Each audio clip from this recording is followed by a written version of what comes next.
안녕하세요. 오늘은 월드백에 대해서 한번 알아보도록 하겠습니다. 딥러닝 모델에 텍스트를 인풋으로 넣을 수가 있을까요? 못합니다. 하지만 숫자는 넣을 수가 있죠. 이 자연어 처리에서 보통 인풋들은 이 텍스트인데 이 텍스트를 숫자로 표현하는 과정을 바로 인코딩이라고 합니다. 예를 들어서 땡큐랑 러브유가 있을 경우에 단어는 땡크, 유, 러브가 있죠. 땡크를 0, 유를 1, 러브를 2로 인코딩 할 수가 있습니다. 단순하죠? 하지만 가장 사랑받는 방법은 바로 이 원핫 인코딩입니다. 단어가 3개가 있으니까 3차원 벡터로 벡터를 만들어 주시고 각각 땡크는 100, 유는 010, 러브는 001 이처럼 독립적인 벡터들을 만들어주는 방법을 바로 원핫 인코딩이라고 해요. 하지만 여기에 문제가 있죠. 원핫 인코딩은 유사도가 없습니다. 단어 간에 유사한 단어가 있잖아요. 뭐 고맙다 하고 사랑한다는 고맙다 하고 미워한다 보다 조금 더 가까운 관계에 있어야겠죠. 이러한 관계를 원핫 인코딩으로는 표현을 할 수가 없습니다. 자, 이 벡터 스페이스에서 유사도는 보통 유클리디언 디스턴스에 뭐 엘트놈이라든가 즉 이 디스턴스가 가까우면은 비슷하다라고 판단하는 건데 이 원핫 인코딩을 쓰면은 각각의 데이터가 거리가 같아져 버려요. 두 번째는 이 NLP에서 자주 사용하는 코사인 시밀라리티라는 건데 이 두 개의 데이터 포인트 간의 그 각도가 전부 다 90도가 나와요. 즉 다 0이 돼 버리니까 유사도를 발견할 수가 없는 거겠죠. 이러한 문제 때문에 임베딩이라는 것을 우리가 알아야 됩니다. 인코딩 대신에 임베딩을 사용함으로써 이 단어 벡터끼리의 유사도를 구할 수가 있는 겁니다. 임베딩은 보통 그 원핫 인코딩보다 그 차원이 저차원이고요. 시밀러리티 유사도를 갖습니다.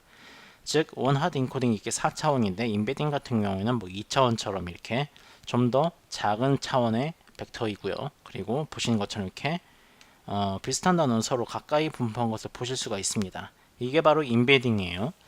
월투백은 바로 임베딩 중에 하나이고요. 그리고 이 유사도 같은 경우에는 그 비슷한 위치에 있는 단어들 사이에서 얻게 됩니다. 우리는 이 비슷한 위치에 있는 단어를 네이버 이웃이라고 합니다. 자, 그럼 한번 예제를 볼게요. 월투백에서 스킵그램이라는 방법이 있는데요. 전 그 스킵그램을 사용해 보겠고요. 윈도우 사이즈가 1일 경우에는 자, 왼쪽과 오른쪽으로 하나씩의 이웃만 보겠다는 겁니다. 예제에서 보시면 킹 브레이브 맨이 있죠. 킹의 이웃은 브레이브가 되고요. 브레이브의 이웃은 킹과 맨이 되겠죠. 이런 식으로 만들어진 데이터가 바로 여기입니다. 월드하고 네이버가 있죠. 월드는 인풋이 되겠고요. 네이버는 바로 타겟이 됩니다. 우리 딥러닝 모델이에요. 보시는 것처럼 이렇게 기계가 직접 컴퓨터가 직접 데이터를 만들 수가 있어요. 우린 그냥 문장만 쥐어주고요. 그리고 컴퓨터가 직접 워드하고 타겟 밸류를 만듭니다. 이런 의미에서 사람들은 가끔 unsupervised learning이다 라고 하고 또는 self learning이다 라고도 합니다.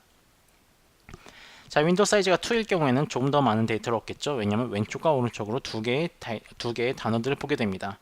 즉 이제 킹은 브레이브뿐만 아니고 맨도 이웃으로 갖게 돼가지고 킹은 브레이브맨 이렇게 두 개가 생성되게 됩니다. 자, 그러면은 킹부터 해가지고 모든 단어까지 이제 네이버를 얻게 되었고 딥러닝에 들어가는 거는 이 텍스트 자체가 아니고 인코딩 밸류가 들어가요. 인코딩 밸류가 인풋으로 들어가고 우리는 임베딩을 이제 결과로 얻게 되는 거겠죠. 즉 매핑 테이블은 이렇지만 딥러닝 모델에 직접 들어가는 것은 바로 이 숫자들밖에 없는 겁니다. 인풋으로 이 숫자가 들어가고 그리고 타겟 밸류는 이렇게 들어가서 중간에 히든 밸류 있는 것을 얻게 되는 겁니다. 자, 이게 바로 월드 벡터를 얻기 위한 딥러닝 모델의 아키텍처입니다.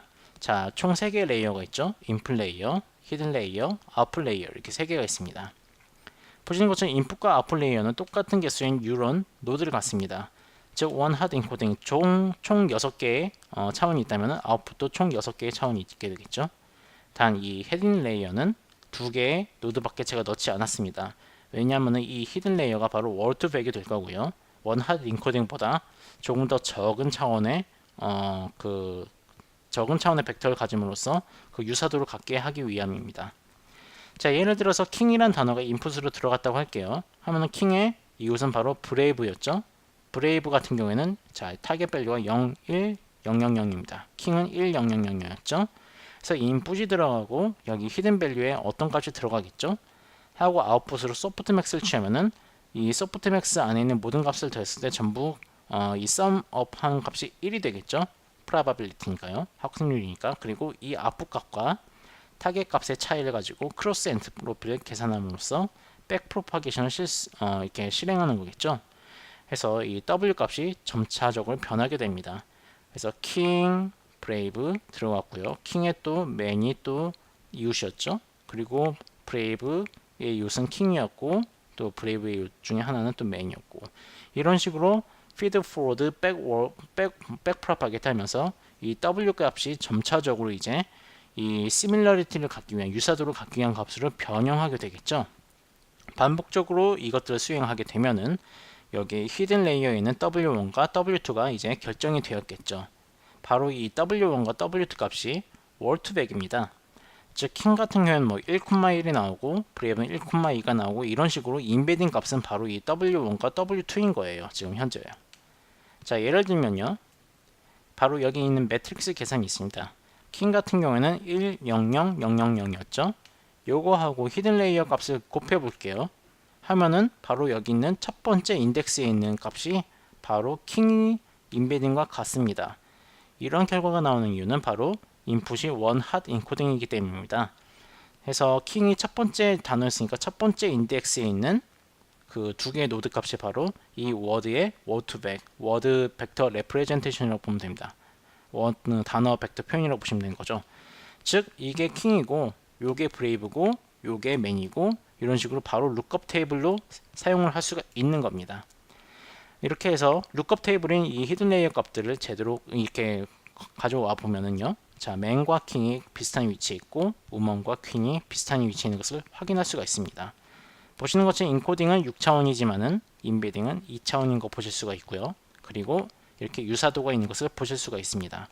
텐서플로우로 구현한 걸 한번 볼게요. 여기 있는 GitHub 가셔서 직접 실행하셔도 되고요.